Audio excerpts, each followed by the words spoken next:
హబక్కూకు ప్రవక్త ఒక ప్రార్థన చేస్తున్నాడు. ఏమిటా ప్రార్థన అంటే, అయ్యా నిన్ను గూర్చిన వార్త నేను విని భయపడుతున్నాను అన్నాడు. దేవుణ్ణి గూర్చిన వార్త విని భక్తునికి భయం ఎందుకు వేసింది? దేవుణ్ణి గూర్చిన వార్త విన్నా, సువార్త విన్నా, పాట విన్నా, స్తుతి విన్నా, పలుకు విన్నా, సంగతులు విన్నా ఆనందం కలగాలి, ఉత్సాహం కలగాలి, ఉల్లాసం కలగాలి, మధురానుభూతులు కలగాలి. నాకైతే అలానే కలిగిద్ది. మరి యేసయ్య పాట ఎవరైనా పాడుతుంటే పరవశం కలుగుద్ది. యేసయ్యని ఎవరైనా స్తోత్రిస్తూ ఉంటే, స్తుతిస్తూ ఉంటే ఆనందం కలిగిద్ది. యేసును గూర్చి వర్ణించి ఎవరైనా మాట్లాడుతుంటే ఎనలేని సంతోషం కలుగుద్ది. హృదయం ఉప్పొంగుతుంటుంది, గంతులేస్తుంటుంది. యేసును గూర్చి, ఆయన కార్యాలను గూర్చి పొగడి మాట్లాడుతుంటే చాలా సంతోషం కలిగిద్ది. ఎవరైనా యేసును తృణీకరించి మాట్లాడుతుంటే గుండెల్లో బాధ కలిగిద్ది, వేదన కలిగిద్ది, దుఃఖం కలిగిద్ది. అసలు ఇది మీకైనా నాకైనా స్పందన. భయం ఎందుకు కలిగిద్దండి? సంతోషం కలిగిద్ది కానీ ఆయన వార్త వింటే. కానీ హబక్కూకు ప్రవక్తకు భయము కలిగిందట. అంటే వినబడిన వార్త ఏదో మొత్తానికి మనం ఇప్పుడు దాకా చెప్పుకున్న టైపు కాదు, కానీ మొత్తానికి ఏదో డేంజర్ ఉన్న వార్త. అందుకని భయం కలిగింది. దేవా నిన్ను గూర్చిన వార్త విని నేను భయపడుచున్నాను అన్నాడు. ఇంతకీ వార్త ఏమై ఉంటే భయపడతాడు చెప్పనా? ఆయన తీర్పును గూర్చినటువంటి సమయము దగ్గరకు వచ్చింది. ఆయన ప్రచండ రౌద్రాగ్ని కుమ్మరించేటువంటి కాలము సమీపమైంది. దేవుడిచ్చిన టైము మనుషులకు అయిపోవస్తుంది. ఇక ఆయన కోపాగ్ని రగులుకునే సమయం ఆసన్నమైంది అనే సంగతి భక్తునికి తెలిసినప్పుడు, భక్తునికి ఈ సమాచారం అందినప్పుడు భయం కలిగిద్ది. ఎందుకు భయం కలిగిద్దంటే తనకేదన్నా అయిద్దని కాదు. ఒక ప్రవక్తకు తనను గూర్చిన భారం కంటే కూడా ప్రజలను గూర్చిన భారం ఎక్కువ ఉంటుంది. ఒక దేవుని సంబంధి అయినటువంటి మనుషునికి తన క్షేమాన్ని, తన యోగక్షేమాలను గూర్చిన చింత కంటే సమాజ శ్రేయస్సును గూర్చిన భారం ఎక్కువ ఉంటుంది. గనుకనే భక్తుడు వాపోతున్నాడు, దేవునితో బ్రతిమాలుకుంటున్నాడు. దేవా నువ్వు వస్తున్నావు, నీ రౌద్రాగ్ని కుమ్మరిస్తున్నావు అంటే దహించు అగ్నివైన నీ రౌద్రాగ్నిలో ఎవడు నిలవగలుగుతాడయ్యా? ప్రజలు మారు మనసు పొందనోళ్ళకున్నారు. అయ్యో వారు ఇంకా మత్తులై ఉన్నారు. వారిలో నీవు ఆరంభించినటువంటి కార్యము సన్నగిల్లిపోయినట్లుగా అయిపోయింది. వారు బలహీనులై ఉన్నారు, వారు మత్తులై ఉన్నారు, వారు అజాగ్రత్తగా ఉన్నారు. దేవా మరి నీ ఆగమనాన్ని గూర్చినటువంటి వర్తమానం, నీ పనిష్మెంట్, నీ జడ్జిమెంటు, దాన్ని గూర్చినటువంటి వర్తమానం నా చెవికి వినబడుతుంది, నాకు భయం కలుగుతుంది. దయచేసి కొంచెం కనికరించయ్యా అని ప్రజల పక్షంగా గోజాడుకుంటున్నాడు. మొదటి అధ్యాయములో అన్నాడు సాతానును గురించి.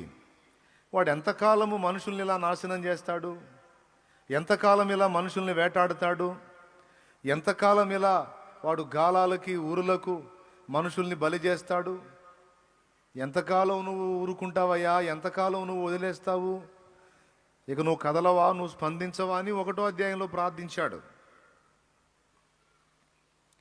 3వ అధ్యాయం దగ్గరకు వచ్చేసరికి ఇక భయపడుతున్నాను అన్నాడు.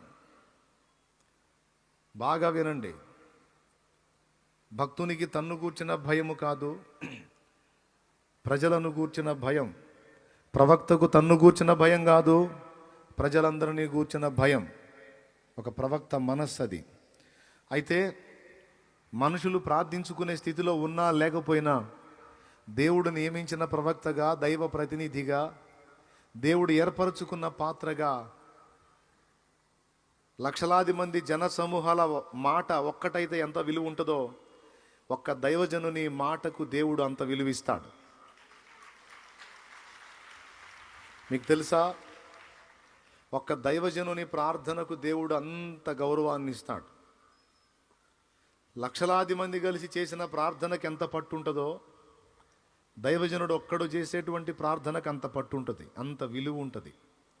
ఎందుకంటే అచ్చంగా దేవుని కొరకు నియమించబడ్డాడు. ఇక దేవుడే తన ప్రపంచంగా అయిపోయాడు. దేవుడు కూర్చోమంటే కూర్చోవాలి, లే అంటే లేవాలి అన్నట్లుగా తన్ను తాను అప్పగించుకొని దేవుని అడుగు జాడల్లో కనుసన్నల్లో నడవటానికి తన్ను తాను అప్పగించుకున్నవాడు గనుక ఒక ప్రవక్త ప్రార్థనకు దేవుడు స్పెషల్ రెస్పెక్ట్ ఇస్తాడు, ప్రత్యేక గౌరవాన్ని ఇస్తాడు. అందుకే ప్రజల ఏమరపాటును గుర్తిరిగిన వాడై భక్తుడే ప్రజల పక్షముగా మొత్తం తన సమస్య అన్నట్లుగా ప్రార్థన చేస్తున్నాడు. నిజమేనా? నిజమే. ఇశ్రాయేలు సర్వ సమాజం యొక్క పాప పరిహారార్థమై బలి ఏమిటో తెలుసా? ఒక కోడె. ఇశ్రాయేలు సర్వ సమాజం యొక్క పాపం విషయమై బలి అర్పణ ఏమిటో తెలుసా? సర్వ సమాజం కొరకు ఒక కోడె. కానీ ఒక యాజకుని అపరాధ పరిహారార్థమైన బలి ఏంటో తెలుసా? అతనికి కూడా ఒక కోడె. ఇశ్రాయేలు సర్వ సమాజం మొత్తాన్ని కలిపి ఒక కోడె. ఓన్లీ ఒక దైవజనుడు, దేవుని ఏర్పాట్లో ఉన్నవాడు, యాజకుడి అపరాధము ఒక్కదానికి ఒక కోడె. అంటే యాజకుడు ఈజ్ ఈక్వల్ ప్రజలు. స్తోత్రం. ఒక యాజకుడు ఈజ్ ఈక్వల్ ప్రజలు, అంతే. సమానం. ఈజ్ ఈక్వల్ అంటే ఏంటంటే లెక్కల్లో ఈక్వల్ అంటే ఏంటి? సమానం. ఒక యాజకుడు ప్రజలందరితో సమానం. భక్తుని ప్రార్థనకంత విలువ. వెంటనే ఇప్పుడు మీరు అంటారు, మరి అందుకే నీ వెంటబడేది నువ్వేమో ఇసుకిచ్చుకొని పోతా ఉంటావు, మరి అందుకే అన్నా ఒక్కసారి అట్లాగా ఒక మాట అన్నా అని అందుకే మరి. హలో, పాత నిబంధన సంగతి ఇప్పుడు హబక్కూకైనా మోషే చెప్పినటువంటి ధర్మశాస్త్ర సంబంధమైన విధైన పాత నిబంధన క్రమమును అనుసరించి చెప్పా. నూతన నిబంధనలోకి వచ్చేటప్పటికీ నీకోసం మళ్ళా ప్రవక్త యాజకుడు కాదు, మన ప్రధాన యాజకుడు వెళ్ళిపోయాడు. అక్కడ తండ్రి కుడిపార్శ్వమందు మనందరి కొరకు ఇప్పటికీ విజ్ఞాపన చేస్తానే ఉన్నాడు ఆయన. రోమాపత్రిక 8:34. మన ప్రధాన యాజకుడు వెళ్ళిపోయి ఉన్నాడు, మనకంటే ముందుగా అక్కడ విజ్ఞాపన చేస్తున్నాడు. ఇంకా మన కోసం ఇక్కడ స్పెషల్గా ఏమి లేదు మధ్యలో యాజకత్వం. మళ్ళీ ఆయన ద్వారానే నాకు ఆన్సర్ వస్తుంది. ఇక ఆయన లేకపోతే దేవుడు నా మన వినడన్న చింత లేదు. నువ్వు వ్యక్తిగతంగా దేవునికి సమీపం అయితే పరిశుద్ధాత్మ ఈరోజు నీకు కూడా అందుబాటులోకి వచ్చాడు. దైవజనుల్లోనే కాదు, దేవుని యందు విశ్వాసం ఉంచిన నీలోనికి కూడా పరిశుద్ధాత్మ ప్రవేశించాడు. దీనికి బోల్డ్ అనే రిఫరెన్స్లు ఉన్నాయి. అపోస్తల కార్యము 2:38-39, యోహాను సువార్త 14:16. అపోస్తల కార్యము 2:38-39, యోహాను సువార్త 14:16. మొదటి కొరింథీ 3:16, యోహాను 14:16, మొదటి కొరింథీ 3:16, అదే మొదటి కొరింథీ 6:19. వీటన్నిటిలో కూడా, అలాగే ఎఫెసీ పత్రిక 4లో కూడా విమోచన దినం వరకు మీరు ఆయన యందు ముద్రించబడి ఉన్నారు గనుక దుర్భాషలు మాట్లాడి తప్పుడు క్రియలు చేసి పరిశుద్ధాత్మను దుఃఖపరచొద్దు అంటాడు. అక్కడ పరిశుద్ధాత్మ మీలోనే ఉన్నాడు అనేది సాక్ష్యం ఇస్తాడు. అక్కడ ఆయనలో మీరు, మీలో ఆయన ముద్రించబడ్డారు అంటే సీల్ వేయబడ్డారు. మీరు ఇక్కడ నుంచి తీయబడేంత వరకు ఆయనకి మీకు ఎడబాటు ఉండదు అని చెప్తున్నాడు. యోహాను సువార్త 14:16లో లోకము ఆయనను చూడదు గనుక ఆయనను ఎరగదు, ఆయనను పొందనేరదు. మీరు ఆయనను ఎరుగుదురు గనుక ఆయన మీతో కూడా నివసించును, మీలో ఉండును అని పరిశుద్ధాత్మను గురించి ఉంది. ఎవరి దగ్గర ఉంటాడక్క పరిశుద్ధాత్మ? చెప్పు, ఎవరి దగ్గర ఉంటాడు? మనలో ఉంటాడు. స్తోత్రం చెప్పండి. శాలేం రాజన్నలో ఉంటాడా? అందరిలో ఉంటాడా? ఎందరైతే ప్రభువును అంగీకరించి మారు మనసు పొంది పాప క్షమాపణ నిమిత్తం బాప్తిస్మం పొందారో వారందరిలోనికి పరిశుద్ధాత్మ ప్రవేశం జరిగింది. నేను భాషలో మాట్లాడలేదు, మరి నాకు పరిశుద్ధాత్మ లేదంట కానీ ఎవరన్నా అంటే తప్పు నాయనా, అది తప్పు. యేసుక్రీస్తునందు విశ్వాసం ఉంచి నమ్మి మారు మనసు పొంది పాప క్షమాపణ నిమిత్తం బాప్తిస్మం పొంది ప్రభు బిడ్డగా ప్రభువుని వెంబడిస్తున్న ప్రతి ఒక్కరిలోనూ పరిశుద్ధాత్ముడు ఉన్నాడు. 1 కొరింథీ పత్రిక 14వ అధ్యాయము 2-3 వచనాలు ఇంటికి పోయి చదవండి. జస్ట్ రెఫరెన్స్ గుర్తు రాసుకోండి. అక్కడ అంటాడు, ప్రభు ఆత్మ వలననే తప్ప ఎవడు యేసు ప్రభు అని ఒప్పుకోడట. ఒకడు యేసు ప్రభు అని ఒప్పుకున్నాడు అంటే, యేసు నా రక్షకుడని అంగీకరించాడంటే, ఆయన రక్తంలో కడగబడు నిమిత్తం బాప్తిస్మం పొంది పరిశుద్ధుడు పరిశుద్ధురాలు అయ్యారు అంటే, వారు పరిశుద్ధాత్మ ప్రేరణతోనే అది చేశారు. అది చెయ్యలేదు అంటే వారు ఇంకా పరిశుద్ధాత్మ ప్రేరణకు లొంగలేదు, వారు ఇంకా దేవుని ఆత్మను పొందలేదు అని అర్థం. ఆయన మాటకు లోబడి రక్షణలోనికి వచ్చిన వాళ్ళు ఇక దేవుని ఆత్మను పొందుకున్నవారు. కాబట్టి బాప్తిస్మం పొందినప్పుడు పరిశుద్ధాత్మ మన లోనికి వచ్చాడు. అయితే మనం పొందుకునేది కోల్పోయేది ఏంటంటే అభిషేకం, అంటే దేవుని ఆత్మ అనుగ్రహించేటువంటి శక్తి. భక్తి జీవిత ఆరంభంలో మంచి ఫోర్స్గా ఉంటాం. కొత్తగా రక్షణలోకి వచ్చినప్పుడు తళతళలాడే తెల్లని తెలుపు రిన్ను సబ్బుతో ఉతికిన షర్టు లాగా ఉంటాం. ఫ్రెష్గా క్రొత్త తైలం, నూతన అభిషేకం, పరిశుద్ధత విషయంలో రోషం, ప్రార్థన విషయంలో ఆసక్తి, సువార్త కొరకైన భారం, ఆత్మల కొరకైన కన్నీటి అంగలార్పు, వాక్యం కొరకైన ఆసక్తి. అమ్మో, అసలు ఏ కోణంలో చూసినా పౌలు గారు ఈయన ఈక్వల్ అన్నట్టుగా ఉన్నారు ఆరంభపు మెట్టు. కానీ రాను తళతళలాడే తెల్లని తెలుపుతో ఉన్న షర్టు కాస్త మురికి బట్టి నల్లగా అయిపోయింది. ఇప్పుడు మళ్ళీ ఉతుకుడు సెక్షన్ అవసరమై ఉంది. అంటే ఒకసారి మనం పొందిన అభిషేకం స్థిరముగా అలాగే మన మీద ఉండదు.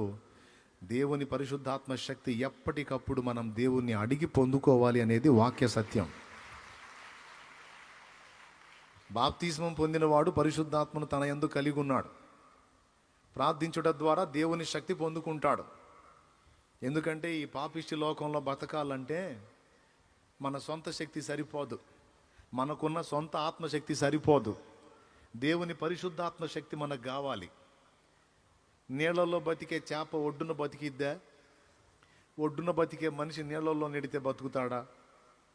ఏం చెప్పరు ఏంటండి, బతకడా సరే బతకడంటాయా? ఎవడో చెబుతున్నారు. బతకడాన్ని గట్టిగా అనొచ్చుగా. నీళ్లలో బ్రతికే చేప ఒడ్డుకు తీస్తే గట్టిగా చెప్పండి. మరి ఇందాక ఎడిపోయారు, సౌండ్ వినపడదు నాకు కొంచెం. కానీ ఒడ్డున కూడా చేప బతుకుతుంది అంటే మానవాతీతమైన శక్తి ఏదో దాని మీద పనిచేస్తుంది. నీళ్ళలోకి వెళ్ళి కూడా ఒక మనిషి ఆక్సిజన్ లేకుండా బతుకుతున్నాడంటే వాని మీద కూడా ఏదో శక్తి పనిచేస్తుంది, మానవాతీతమైన శక్తి. అవునా? నీళ్లలో ఆక్సిజన్ దొరుకుతుంది చేపకి, నీళ్లలోంచి బయటికి తీస్తే పోయిద్ది, దొరకదు దానికి. మనకి ఒడ్డున దొరికిద్ది ఆక్సిజన్, నీళ్లలో నెడితే మనకు అక్కడ ఆక్సిజన్ దొరకదు.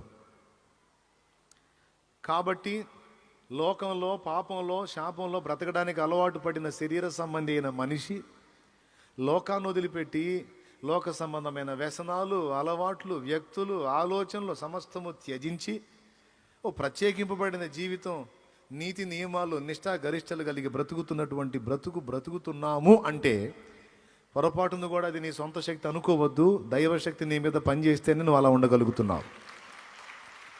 జాగ్రత్త చేతులు నొప్పులు పడతాయి, శక్తిని జాగ్రత్తగా కాపాడుకోండి. దేవుని పరిశుద్ధాత్మ శక్తి నీ మీద పనిచేస్తేనే నువ్వు అలా నిలవగలిగావు. ఎన్ని ఆటుపోట్లు వచ్చినాయో కానీ విశ్వాసం కోల్పోలా నువ్వు. ఎన్ని శ్రమలు వచ్చినాయో, ఎన్ని శోధనలు వచ్చినాయో, ఎన్ని ఎదురు దెబ్బలు తగిలినాయో, ఎన్ని చేదైన సంఘటనలు జరిగినాయో, అయినా నాకు యేసు వద్దు, నాకు యేసు దేవుడు కాదు అనలా నువ్వు. దెబ్బలు తగులుతానే ఉన్నాయి, గాయాలు అవుతానే ఉన్నాయి, ఇంకా యేసును హత్తుకొనే ఉన్నావు. యేసు నా ప్రభు, యేసు నా దేవుడు, యేసే నా రక్షకుడు అంటున్నావు. అన్ని గాయాలలో, అంత ఆటుపోట్లలో సైతం నువ్వు క్రీస్తును వదలకుండా ఉన్నావు అంటే అది నీ సొంత శక్తి కాదు. కేవలం దేవుని పరిశుద్ధాత్మ శక్తి నీ మీద పనిచేసినందుననే నువ్వు అలా ఉండగలిగావు, లేకపోతే సాధ్యం కాదు. కాబట్టి ఈ రిఫరెన్స్లు అన్నీ కలిసి ఏకమై ఏం చెప్తున్నాయంటే, పరిశుద్ధాత్మ నీ యందు నివసిస్తున్నాడు, పరిశుద్ధాత్మ నా యందు నివసిస్తున్నాడు. మనం కోల్పోతే పోయే అవకాశం ఏదంటే, అభిషేకం కోల్పోయే అవకాశం ఉంది, కానీ ఆత్మను కోల్పోయే అవకాశం లేదు. ఎప్పుడు కోల్పోతామంటే, ఎన్నోసార్లు చెప్పా, మళ్ళీ చెప్తున్నా, యేసును విసర్జించినప్పుడు కోల్పోతాం మనం పరిశుద్ధాత్మని. అప్పుడు వదిలిపెట్టి వెళ్ళిపోతాడు. యేసు నాకు అక్కరలేదు, ఆయన రక్షణ నాకు అక్కరలేదు, నాకు పరలోకం అక్కరలేదు, నేను ఇవన్నీ నమ్మట్లేదు, నాకు వద్దు అని వదిలిపెట్టి యేసును మనస్ఫూర్తిగా విసర్జించిన నాడు అప్పుడు వదిలిపెట్టి వెళ్ళిపోతాడు పరిశుద్ధాత్మ నిన్ను. నువ్వు ఆ మాట అననంత వరకు పొరపాటును కూడా ఆయన నిన్ను వదిలిపెట్టి వెళ్ళడు.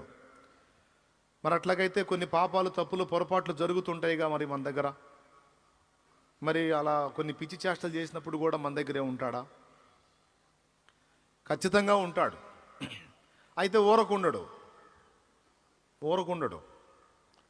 దుఃఖపడతాడు, బాధపడతాడు. ఒక మనుష్యుడు స్పందించినట్టే స్పందిస్తాడు. చిరాకు పుట్టిందంటే మనకు పనిష్మెంట్ కూడా ఇస్తాడు. అర్థమైందా?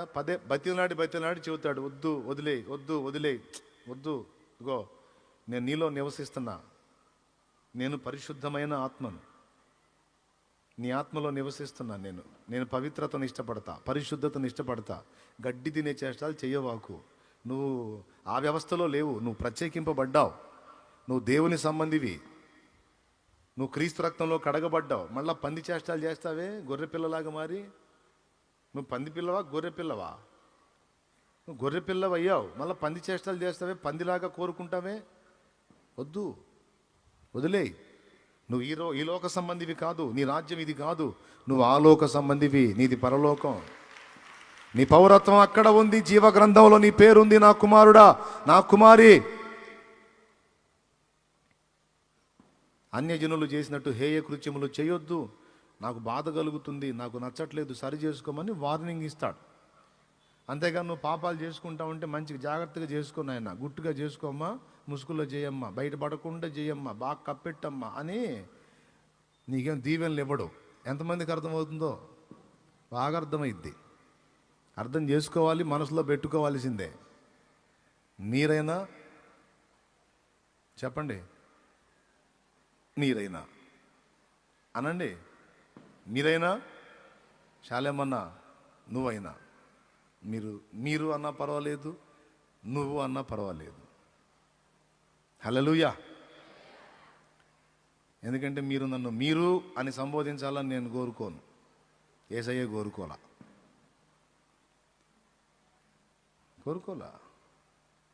భక్తులు చూసావు దేవుడిని ఎట్ట పిలిచారో, యెహోవా, ప్రభువా, యెహోవా పేరు, యేసయ్యా, యేసు. అవునా? నీవు అనే సంబోధన ఉంటుంది. కొంతమంది నీవు అంటే మహాకోపం. ఏంటి నీవేంటి? గౌరవం లేకుండా, మర్యాద లేకుండా ఏకవచన సంబోధం. మీరు అనాలి. సంస్కారం తెలియదా? బుద్ధిహీనుడా. అంతే కదండి, మర్యాద కదా, మీరు అని సంబోధించాలి కదా, నువ్వు అనకూడదు కదా, తప్పు కదా. కొంతమందికి మహా చిరాకు. నేను ఒక విషయం చెప్పనా, మీరు అంటే కొంచెం ఎడంగా ఫీల్ అవుతా నేను.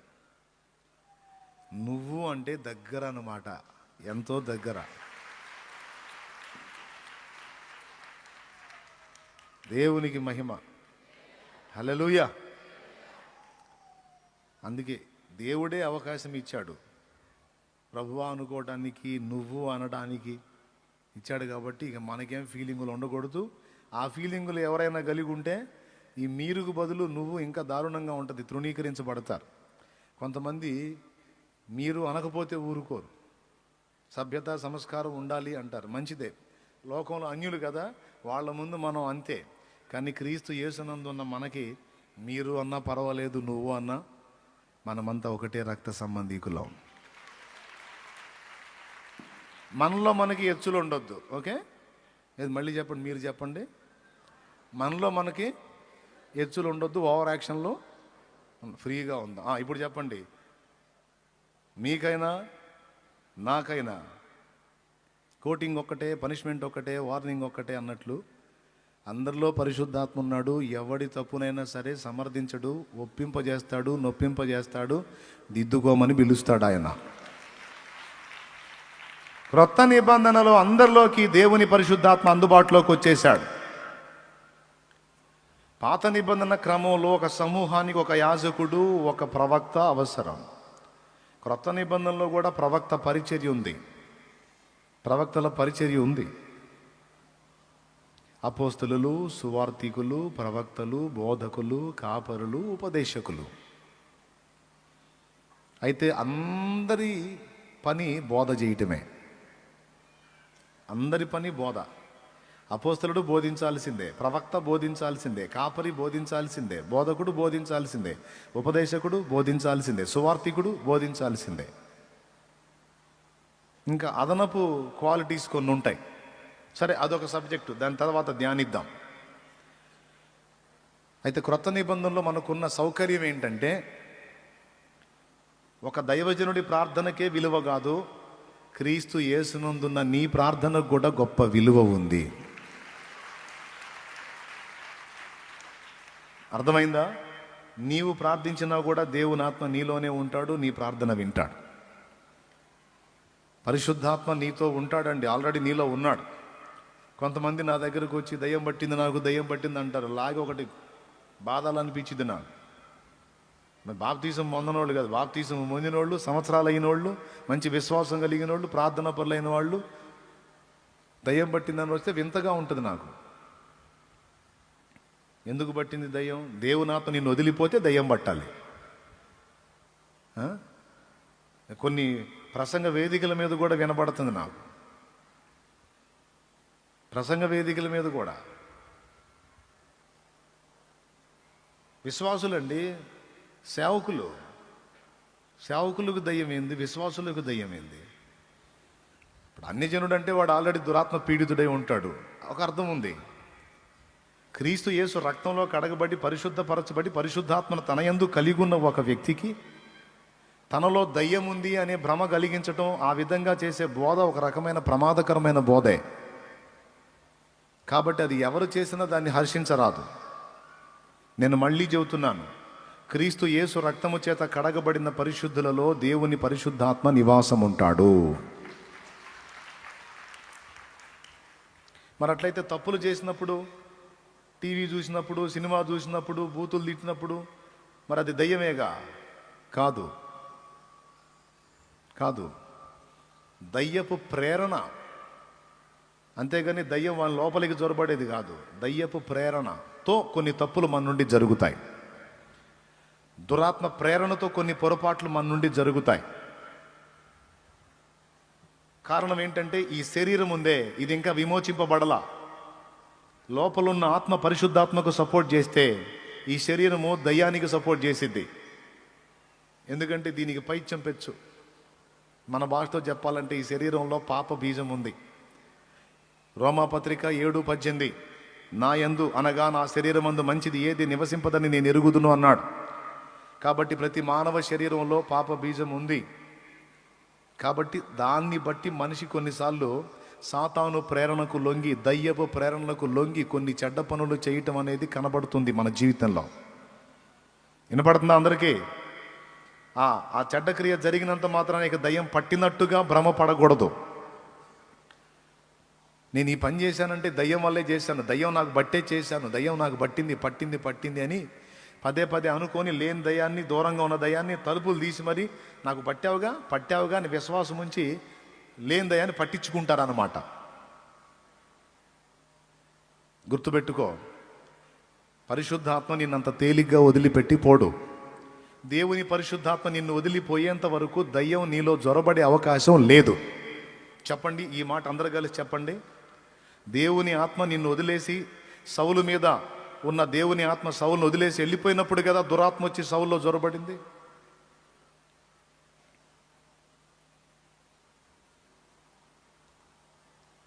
దేవుని పరిశుద్ధాత్మ వదిలిపెట్టి వెళ్ళక మునుపు దయ్యం వచ్చి జొరబడే ఛాన్సు లేదు. ఇస్కరియోతు యోధా లైఫ్ కూడా మీరు చూడండి. ఇస్కరియోతు యోధా లైఫ్ కూడా మీరు చూడండి. యోహాను సువార్త 13లో అపవాది యేసును అప్పగించాలనే ఆలోచన పుట్టించాడని ఉంటుంది. యోహాను సువార్త 13వ అధ్యాయం 2-3 వచనాలు చూడు తల్లి. వారు భోజనము చేయుచుండగా ఆయనను అప్పగింపవన్నని సీమోను కుమారుడగు ఇస్కరియోతు యూదా హృదయములో అపవాది ఇంతకు ముందు ఆలోచన పుట్టించి ఉండెను. వినండి, అక్కడ ఆలోచన పుట్టించాడని ఉందా, యోధాలోకి జ్వరబడ్డాడని ఉందా? అందరు చెప్పండి. ఆయన నోరు తెరిసే ఆలస్యం అవుతుంటే మళ్ళీ నన్ను ఇంకా వేరే మాటలో తీసుకెళ్తారే, చెప్పండి తొందరగా. మరి నోరు తెరవలే, గట్టిగా చెప్పండి. ఆలోచన పుట్టించాడా, ఎంటర్ అయ్యాడా? గట్టిగా స్పందించండి. ఎప్పుడు ఎంటర్ అయ్యాడో చూడు.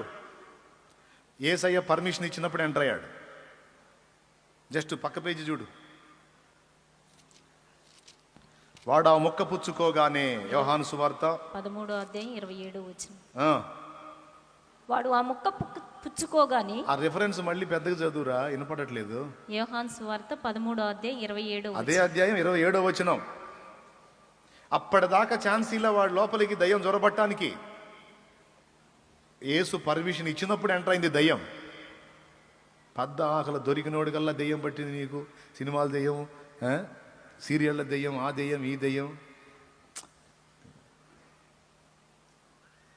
దైవజనుల్ని గౌరవిస్తాను, ప్రేమిస్తాను, కానీ మనుషుల్ని ఇంకో ట్రాక్లోకి తీసుకెళ్తే అది సబబు కాదు. కాబట్టి దీన్ని అందరూ సరి చేసుకోవాలని నేను దేవుని ప్రేమతో చెప్తున్నా.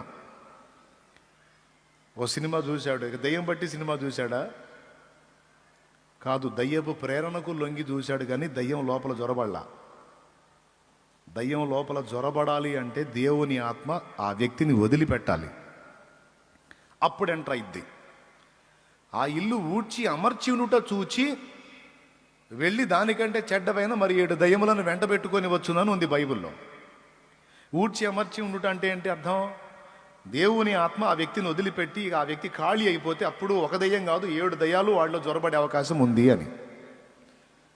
దేవుని ఆత్మ ఎప్పుడు వదిలిపెట్టి వెళ్ళిపోతాడు? నాకు యేసు అక్కరలేదు, నాకు యేసు రక్తం వద్దు, నాకు యేసు రక్షణ వద్దు, యేసు రాజ్యం వద్దు అని ఒకడు వదిలిపెట్టి వెళ్ళిపోతే అప్పుడు దేవుని ఆత్మ వాడిని వదిలేసే అవకాశం ఉంది. కానీ నాకు యేసు కావాలి, నాకు యేసు కావాలి, నేను యేసుని ప్రేమిస్తున్నాను, యేసు లేకుండా నేను బ్రతకలేను, నా ప్రభువు నా ప్రాణ ప్రియుడు అని నువ్వు అన్నంత వరకు దేవుని ఆత్మ నిన్ను వదలదుగాక వదలడు.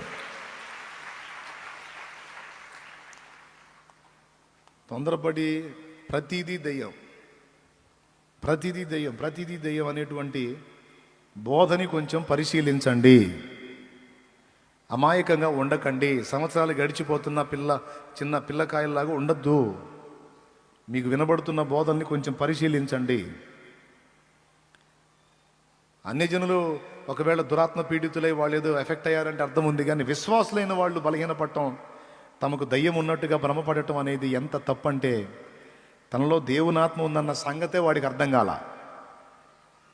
కానీ దయ్యమాత్మ ఉందన్న సంగతి మాత్రం వాడికి అర్థమైంది. ఎందుకంటే శరీర సంబంధమైన క్రియలు జరుగుతాయి కదా, ఆ క్రియల్ని బట్టి నాలో దయ్యం ఉంది కాబట్టి ఈ క్రియలు చేస్తున్నాను నేను అనుకుంటున్నా. కానీ అంతకంటే ఉన్నతమైన క్రియ ఒకటి చేశారు, విశ్వాస సంబంధమైన క్రియ. మారు మనసు పొంది యేసును దేవుడుగా, రక్షకుడిగా, ప్రభువుగా, రాజుగా అంగీకరించి పాప క్షమాపణ నిమిత్తమై బాప్తిస్మం పొంది విశ్వాసం అనే గొప్ప క్రియ చేశారు. అది పరిశుద్ధాత్మ తనలో ఉన్నందున జరిగింది. కాబట్టి మళ్ళీ చెప్తున్నాను, ఈ బల్ల గుద్దడానికి అవకాశం లేదు కాబట్టి అయినా సరే బల్ల గుద్ది చెప్తున్నాను, పరిశుద్ధాత్మ నీలో ఉన్నాడు, దేవునాత్మ నీలో ఉన్నాడు. నువ్వు ఇదే అనుకోవాలి, నువ్వు అదే విశ్వసించాలి, అదే అనుకోవాలి. ఒకవేళ మరి తప్పులు జరుగుతున్నాయి, మరి అపవాది సరే బయట ఉండి వాడు ప్రేరేపిస్తే కొన్ని తప్పులు జరుగుతున్నాయి, మరి అప్పుడేంటి? అప్పుడు కూడా దేవునాత్మ ఉంటాడంటే నేను మళ్ళీ చెప్తున్నాను, ఉంటాడు, ఉంటాడు.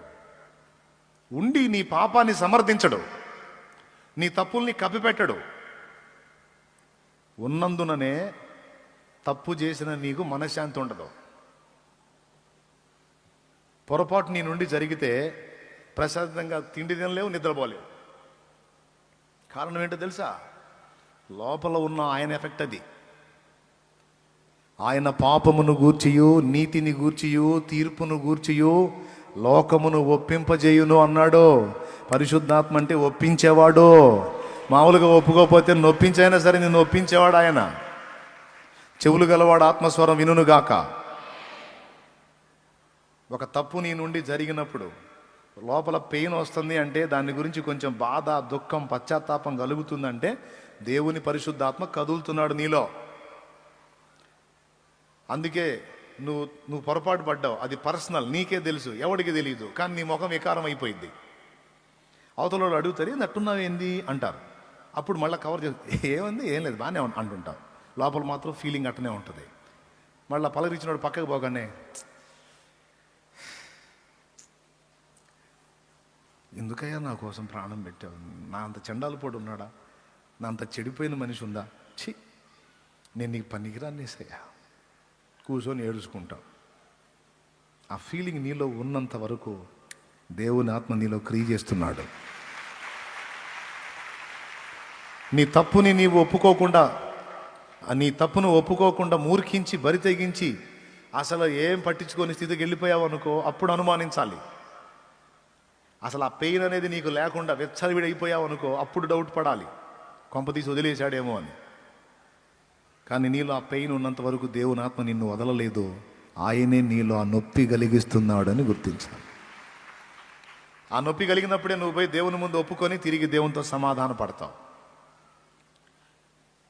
కాబట్టి క్రైస్తవ సంఘమా, సార్వత్రిక క్రైస్తవ సంఘమా, మళ్ళొక్కసారి చెప్తున్నా, మారు మనసు పొంది పాప క్షమాపణ నిమిత్తం బాప్తిస్మం పొందిన నాడు దేవుని పరిశుద్ధాత్మ నీలోనికి ప్రవేశించాడు.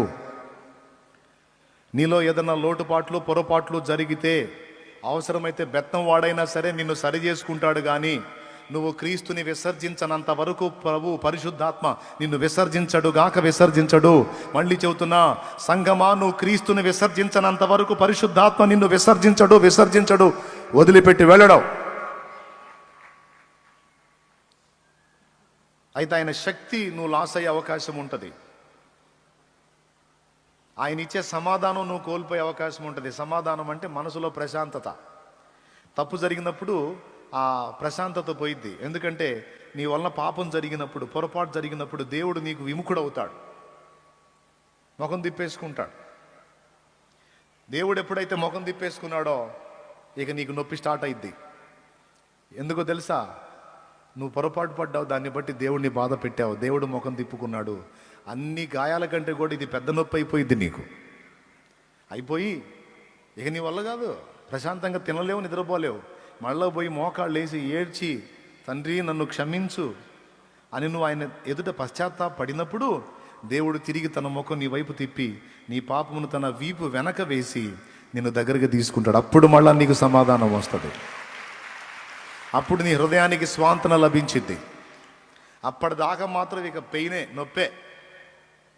ఇంత మంచి స్పందన కలిగిస్తూ మనల్ని ఇంత క్రమపరిచి ఇంత అద్భుతంగా నడిపిస్తున్న దేవుని ఆత్మ మనలో ఉండగా ఎవరైనా నీలో దయ్యం ఉంది అంటే తొందరపడి నమ్మకండి. ఇప్పుడు అందరూ చెప్పండి, పరిశుద్ధాత్మ నాలోనే ఉన్నాడా, మీలో కూడా ఉన్నాడా? రిఫరెన్స్ అన్ని రాసుకున్నారా? చెప్పండి, నాలో పరిశుద్ధాత్ముడు ఉన్నాడు. చేతులు ఎత్తి సాక్ష్యం ఇవ్వండి నమ్మిన వాళ్ళు అందరూ. బాప్తీసం పొందనోళ్ళు చేయెత్తారేమో కొంపదీసి. బాప్తీసం పొందనోళ్ళు చేయెత్తడానికి లేదు నాయన. ఎందుకంటే నువ్వు ఏళ్ళొంగావు, పరిశుద్ధాత్మ నిన్ను బలవంతం చేస్తానే ఉన్నాడు. కుమారుడా, బాప్తీసం ముందు పాపాలు గడిగేసుకో, నేను నీలోకి రావాలి. నా కుమారి, బాప్తీసం ముందు పాపాలు గడిగేసుకో, నేను నీలోకి రావాలి. నేను నీలో నివసించాలనుకుంటున్నా, ఇల్లు శుభ్రం చేయి. నీ ఇంట నేను ఉండవలసి ఉన్నది, ఇల్లు శుభ్రం చేయి అంటే ఎక్కడదక్కడ దరిద్రం అంతా మురగబెట్టుకొని ఇప్పుడు కాదులే, తర్వాతలే ఇంకా ఈ లేకి, ఈ దరిద్రం, ఈ పాప భారం, ఈ శాపం ఇంకా నేను అనుభవించాలని ఎక్కడ చండాలం అక్కడే పెట్టుకొని కొంతమంది హల్లెలూయా స్తుతి మహిమ అంటున్నారు. ఆయనేమో ముందు నువ్వు మారు మనసు పొందు, అంతే కదండి. ముందు పాపాలు కడిగేసుకో, శుద్ధుడవు గమ్మని పిలుస్తున్నాడు ఆయన. నేను ఇప్పట్లో కడుక్కోనండి, నేను ఎప్పట్లో శుద్ధుడిని గాను, శుద్ధురాల్ని గాను, నేను ఈ లేక్ ఇంతే ఉంటుంది, ప్రార్థన చేస్తా, పాటలు పాడతా అంటే ఎవరికి కావాలి? దేవునికి స్తోత్రం, హల్లెలూయా. కాబట్టి దయచేసి బాప్తిజం పొందిన వాళ్ళు ఇంకా పరిశుద్ధాత్మను పొందలా. బాప్తిస్మ అనుభవంలోనికి వచ్చిన వానిలోనికి పరిశుద్ధాత్మ వచ్చే అవకాశం ఉంది. హల్లెలూయా. మరి కొర్నేలి ఇంట్లో వాళ్ళ మీదకి పరిశుద్ధాత్మ దిగి వచ్చాను అని ఉంది కదా, రైట్. పరిశుద్ధాత్మను పొందారు, బాప్తిసం పొందలేదనే లేదుగా. ఖచ్చితంగా వారు బాప్తిసం పొంది ఉండాలి. ఎందుకంటే దేవుని ఆత్మ డైరెక్ట్గా వాళ్ళ మీదకి దిగి వచ్చినాక వాళ్ళు ముందు అడిగేది ఏంటో తెలుసా? మాకు బాప్తిసం ఇవ్వమని, మా పాపాలు కడిగేయమని. కాబట్టి ఇందు మూలంగా యవన మందికి తెలియజేయటం ఏమనగా, యేసునందు విశ్వాసం ఉంచి నమ్మి బాప్తిసం పొందిన పరిశుద్ధులందరిలో దేవుడు తన పరిశుద్ధాత్మను ఉంచాడు. ఎందుకంటే మన మానవాత్మకు ఈ పాపిష్టి లోకాన్ని అధిగమించి బతికే శక్తి లేదు. మన సొంత ఆత్మకు ఆ శక్తి ఉంటే అసలు ఆయన వచ్చి ప్రాణం పెట్టకయే పోవును. ఆదాము దగ్గర నుండి ఇప్పటిదాకా ఏ మానవుడి ఆత్మకి ఆ శక్తి లేదు కనుకనే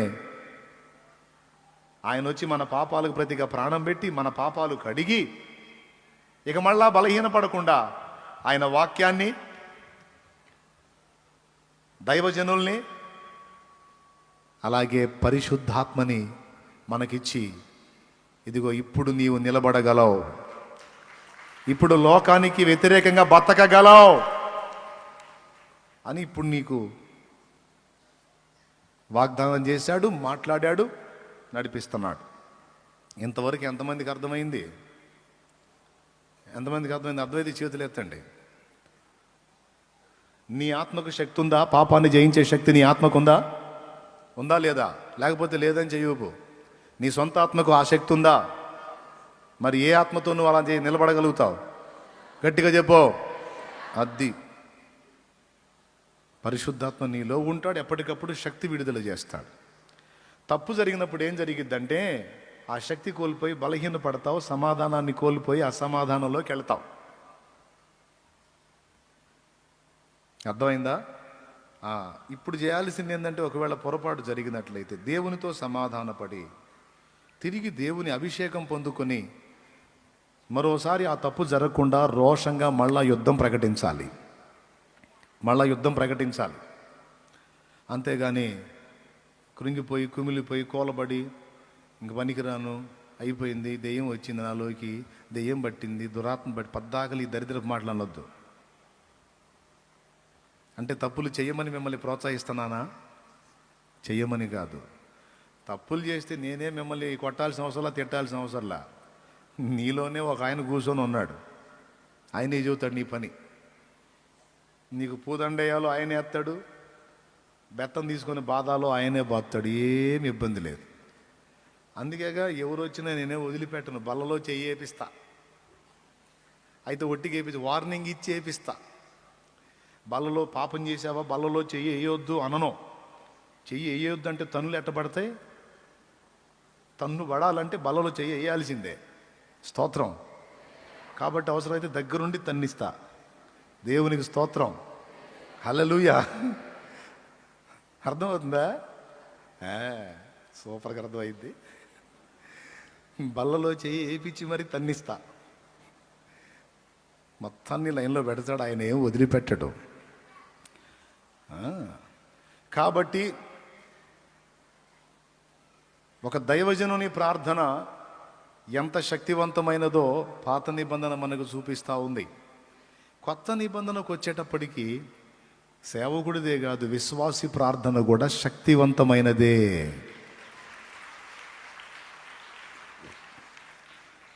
దైవజనుడు చేతులుంచి ప్రార్థిస్తేనే స్వస్థత కాదు. క్రీస్తు యేసునందు విశ్వాసముంచి బాప్తిస్మం పొందిన నువ్వు ఒక రోగి స్వస్థత కొరకు చేతులుంచి ప్రార్థించినట్లయితే నీవు చేతులుంచినప్పుడు కూడా రోగులు స్వస్థత పొందుతారు. కొంతమందికి భయం, అన్న నేను చేయించి ప్రార్థన చేయొచ్చా అని. నీకు దేవుని అందరి విశ్వాసం ఉంటే పిరిగితనం లేకుండా. కొంతమందికి దడ, రోగం ఉన్న వ్యక్తి మీద చేయి పెడితే ఆ రోగం నాకు వచ్చిద్దేమో, ఎందుకు వచ్చిన గొడవ. దెయ్యం పట్టినోడి మీద చేయి పెడితే ఆ దెయ్యం నాకు పట్టిద్దేమో, ఎందుకు వచ్చిన గొడవ. పక్షవాతం ఉన్నోడి మీద చేయి పెడితే ఆ పక్షవాత జబ్బు నాకు వచ్చిద్దేమో, ఎందుకు వచ్చిన గొడవ. కొంతమంది చేయమంటే పాపం మొహమాటానికి భయపడతా ప్రార్థన చేస్తారు. ఇంటికి వచ్చి ఇక కూడు తిందో నిద్రపోరు. ఏంది అట్ట అవుతున్నావు అంటే, ఏం లేదులే ఆమె ప్రార్థన చేయమంది. మామూలుగా ప్రార్థన చేస్తుంటే ఈ చెయ్యి నెత్తిన అమ్మో, అప్పటి నుంచి నాకు టెన్షన్ స్టార్ట్ అయింది. ఎందుకు టెన్షన్? ఏం లేదు, ఆ వ్యక్తిలో ఉన్న దెయ్యం నాకు వచ్చిద్దేమో. ఇట్లాంటి దడ ఆయాసాలు ఉంటే నువ్వు చేయవాకు. నాకు అట్లాంటిది ఏం లేదు. నా ప్రభు మీద నాకు విశ్వాసం ఉంది. నేను ఆయన్ని నమ్మాను, ఆయన శక్తిని నమ్మాను. నేను కూడా ఆయన పరిశుద్ధాత్మను కలిగి ఉన్నాను. ఒక రోగి వేదన పడుతున్నప్పుడు నేను కూడా చేతుల్లోంచి ప్రార్థించడానికి నాకు నిశ్చయత ఉంది అంటే, ఒక రోగి స్వస్థత కొరకు నువ్వు చేతుల్లోంచి ప్రార్థించవచ్చు నిరభ్యంతరంగా.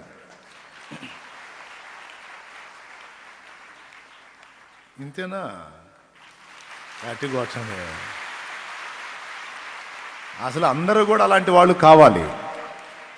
ప్రతి ఒక్కరు ఇతరుల కొరకు ప్రార్థించే వాళ్ళు కావాలి. అదేంది పాస్టర్ గారే కదా చేయించాల్సింది, విశ్వాసులు చేయించవచ్చా? మాకు తెలియదులే అంటారు కొంతమంది. నీకు తెలియకపోతే ఇప్పుడు చెబుతున్నా, ఉంచవచ్చు.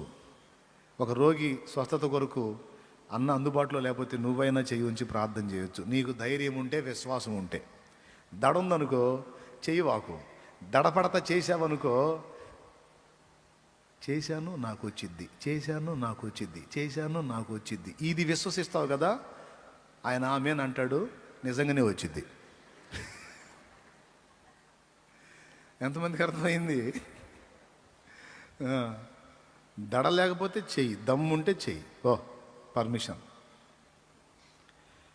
ఎందుకంటే పాస్టర్లే చెయ్యి ఉంచి ప్రార్థన చేయాలని లేదు రూల్.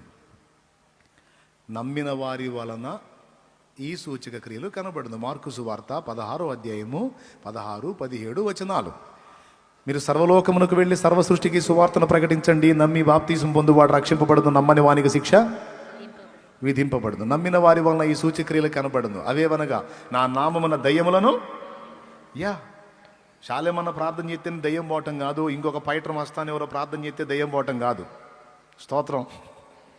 ఎవరు? శాలేమన్న ప్రార్థన చేస్తేనో లేదా ఇంకొక పైటర్ మస్తాను ఎవరో అంటే పోయేది కాదు. నువ్వు ప్రార్థన చేసి గద్దించిన దయ్యం పోయిద్ది. ఎందుకంటే నువ్వు దేవుని నమ్మావు, దేవుని యందు విశ్వాసం ఉంచావు, క్రీస్తు రక్తంలో కడగబడ్డావు, పరిశుద్ధాత్మను నీ యందు కలిగి ఉన్నావు. నువ్వు గద్దించి ప్రార్థన చేసినా దయ్యం వెళ్ళిపోతుంది. నువ్వు యేసునామములో నువ్వు ఆజ్ఞాపించినా దయ్యం వెళ్ళిపోతుంది. అర్థమైందా? అయితే దురాత్మ పట్టిన వాళ్ళకి ప్రార్థన చేసేటప్పుడు కొంచెం మెళకువ ఉండాలి. దురాత్మ పట్టిన వాళ్ళకి ప్రార్థన చేసేటప్పుడు కొంచెం చురుకుదనం, మెళకువ ఉండాలి. మెళకువగా ప్రార్థన చేయాలి, గద్దించి ప్రార్థన చేయాలి. ఇబ్బంది ఏం లేదు. కొంతమంది అమాయకంగా పోయి, నాకు తెలిసిన బ్రదర్ ఒక ఆయన ఉన్నాడు, దయ్యం పట్టినామని తీసుకొచ్చారంట.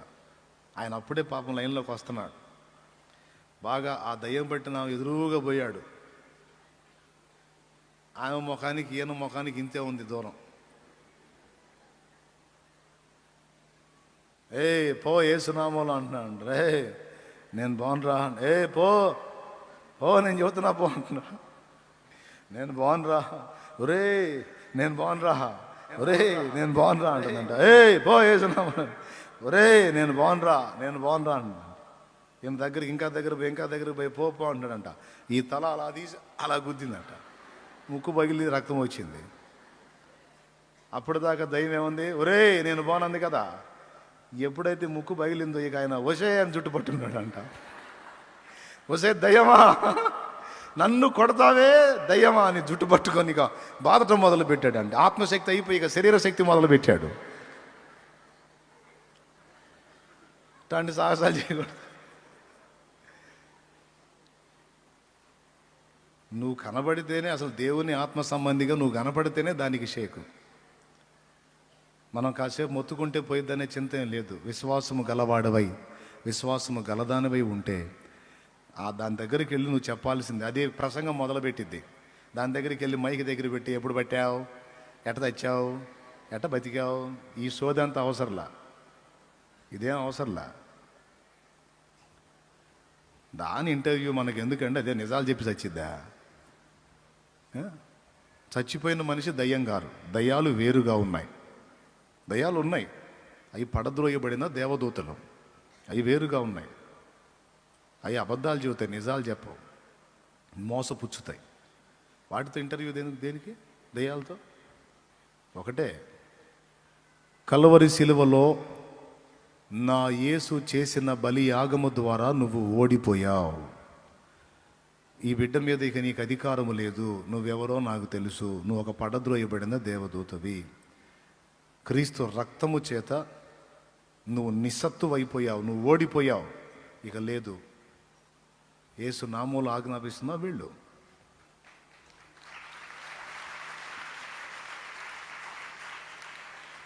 నీకు దేవుని వాక్యం తెలిసిన వ్యక్తివైతే నువ్వు వస్తుంటేనే దానికి దడలు గమ్ముతాయి. వాక్యం ఎరిగిన నువ్వు దాన్ని ఆజ్ఞాపించావు అంటే పాతాళంలో కూడా దిగిపోవాలి అది. అందుకని నువ్వు వాళ్ళంత దూరంలో ఉండగానే సర్దుకుంటా ఉంటుంది. కాబట్టి దాన్ని వెళ్ళగొట్టే అధికారం కూడా నీకుంది. నువ్వు చేతులు ఉంచినప్పుడు రోగులు స్వస్థత పొందే అవకాశం ఉంది. అయితే పిరికి మాలోకాలు, దడ ఆయాసం కలిగిన వాళ్ళు చేయొద్దు. విశ్వాసం గలవారు, సాటి మనిషి మీద ప్రేమ గలవారు, ధైర్యం గలవారు, అన్నిటికీ దేవుని మీద ఆధారపడేటువంటి పట్టు కలిగిన వారు ప్రార్థించవచ్చు. తప్పకుండా దేవుడు జవాబిస్తాడు.